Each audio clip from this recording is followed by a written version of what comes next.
we ndichiri kukuda ndokuda hongu kare kare kare asi ini handinganyara kukuudza kuti ndokuda iwe wave ex yangu zvinganyadzise asi handizvicheuke nekuti moyo wangu wakaba zoita ndigare ndichikufunga zvichiri kuita here kuti ndidanane newe iwe hongu yave pasi pati tese tiri tasti hapana chandingavanja ndongoda yako trust here zvandainzwa ndinewe iwe vaya ndakakanya kana newe wakakanya asi kana zvichiita ndiudza ndichiri kukuda ndokuda iwe tingave takasiyana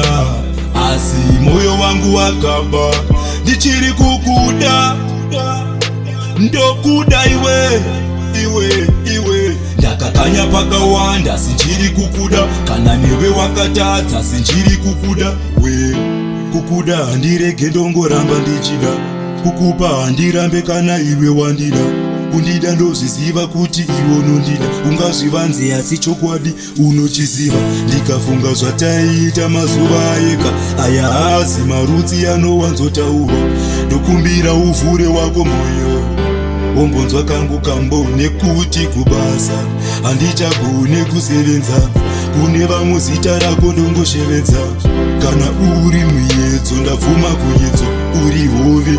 iya ndichiri kukuda ndokuda iwe tingave takasiyana asi moyo wangu wakaba ndichiri kukuda ndokuda iwe ndakakanya pakawanda sinchiri kukuda kana newe wakatadza sinchiri kukuda ndichiri kukuda ndokuda iwe tingave takasiyana asi moyo wangu wakaba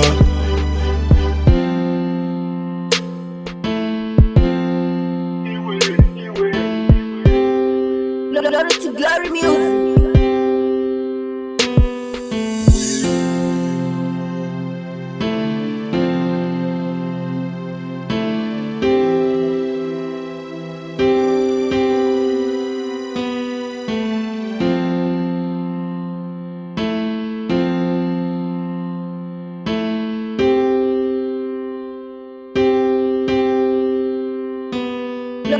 Glory music.